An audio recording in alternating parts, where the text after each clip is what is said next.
Cobalt'da arzonidan bo'lsin degan obunachilarimiz uchun mana arzonidan qo'yib beraman. Agar do'stinglar istayotgan bo'lsa, shunaqa arzonroq Cobalt'ni tashab qo'yasizlar, like bosib, podpiska bosib qo'yinglar kanalimizga, Telegram kanalimizga ham o'tsanglar, birinchi Telegramga joylaymiz bu videolarni.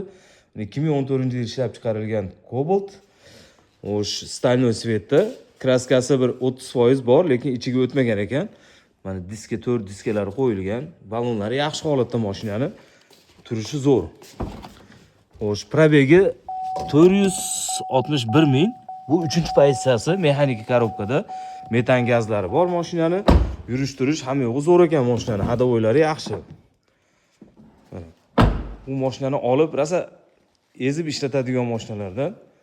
Puli arzon. Shunaqa arzon narxda qo'yib beraman. Agar puli ma'qul kelgan bo'lsa, kommentariy yozib qo'yasizlar. Puli zo'r deb. Mana. Mashinaning holati zo'r. Ko'rinishlari, vidi chiroyli mashinani. Hali urinib ketmagan. Bu mashinamizning narxi $5400. Ulgib qolinglar.